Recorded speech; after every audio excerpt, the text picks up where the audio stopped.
You know what? The biggest thief in your life isn't anyone else.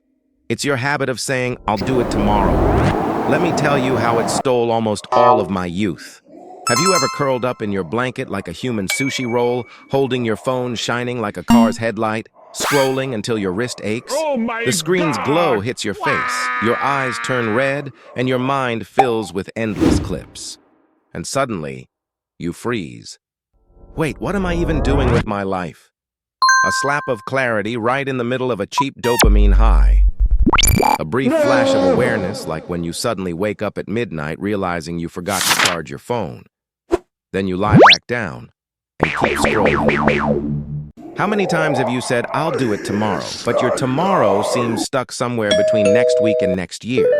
TikTok asks, are you still okay? And you keep scrolling, like an emotional robot, half mechanical, half lonely. I used to think procrastination was just small stuff, like skipping workouts or forgetting to call back an old friend who now has a kid. But it turns out procrastination isn't just about pushing deadlines, it's about pushing your whole life away. Procrastination is like a silent virus. It doesn't make you cough or burn with fever, but it slowly eats away your life energy. It's like fog. You can't see it, but you're lost inside it. I'll do it tomorrow. But your tomorrow seems to have filed for vacation last year. You say you're still young, but every time you try something new, your heart trembles like a student called for a pop quiz. Young, yes, but more afraid of failure than a low battery. Procrastination won't kill you right away. It just makes you keep living without really being alive. I once tried to confess my feelings. My lips trembled as I said, I think you're nice. And yes, they were nice, just not with me. I once signed up for a new skill course, then spent 3 hours watching a video titled, How to Learn Effectively, without actually learning. The result, others got promoted, while I got promoted to stress. The peak of procrastination isn't laziness, it's pretending you're fine. Still smiling, still working, but empty inside, like your wallet at the end of the month. Safe, but colorless. We don't lose because we didn't try. We lose because we stayed fine for too long. The scariest thing isn't failure. It's living like a diploma-carrying zombie. Work, eat, sleep, scroll, repeat. Day after day, we keep work, eat, sleep, scroll, repeat, like a loop that never ends. And one day you stop and ask, wait, what am I even living for? There are thousands like that. Busy, just to hide. Busy, so you don't have to face the real question. And if the question, how long have I been procrastinating, makes you want to exit this video, then sorry. Running away from the question won't make it disappear. It's just waiting for you in the next video. Procrastination isn't just not doing, it's the art of delaying your own future.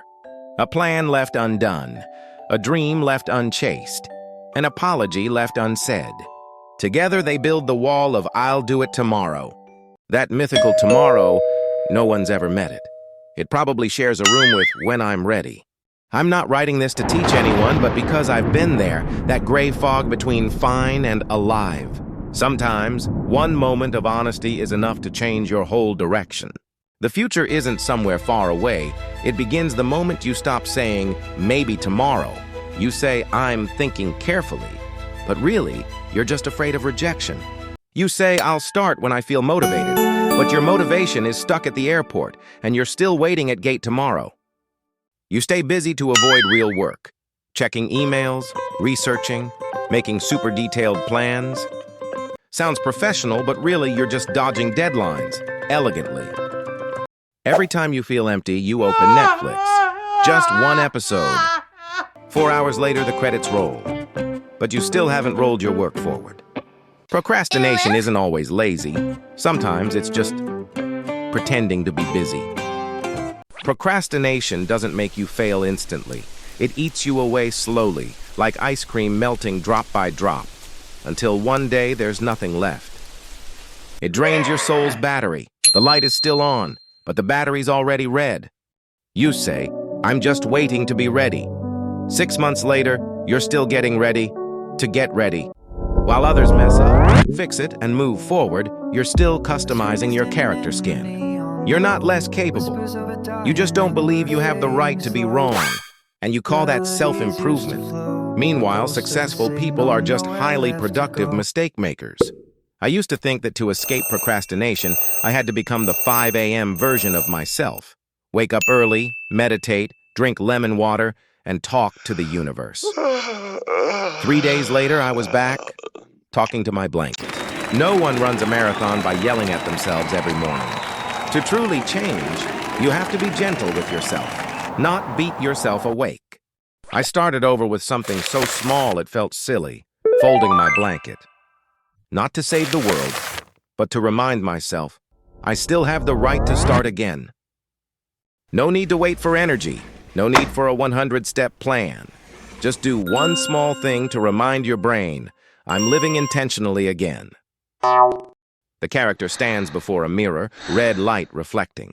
Half the face is in black and white, the other half glows red.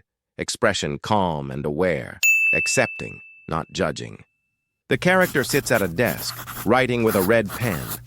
On the white paper, there's a single line, symbol of beginning. A small red clock blinks 10 cow, marking the moment of action. The character walks through thick red smoke, symbol of the hell of procrastination. Ahead lies a glowing white door, warm and welcoming. Their face shows determination, no fear left. The character faces a dim mirror as the red light fades. Their true face reflects, tired but honest, sincere. A silent space with only a single beam of light left. The character in the mirror smiles sincerely.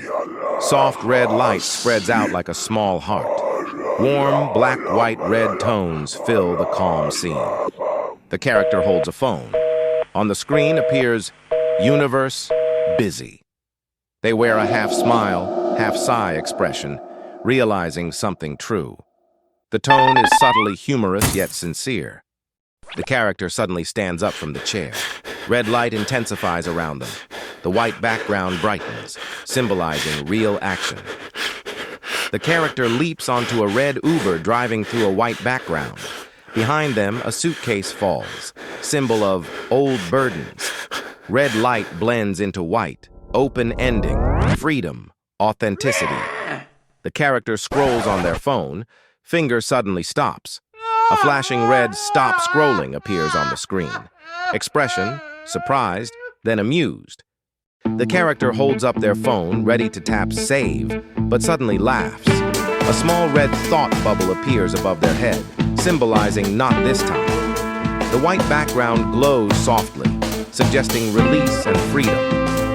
The character jumps up, playfully tossing their phone aside. A wave of red light rises from their feet and spreads across the frame. Their eyes sharpen with focus, ready to move forward. The character stands in a brilliant white space, surrounded by a soft red glow. Behind them, shadowy versions of their old selves dissolve away.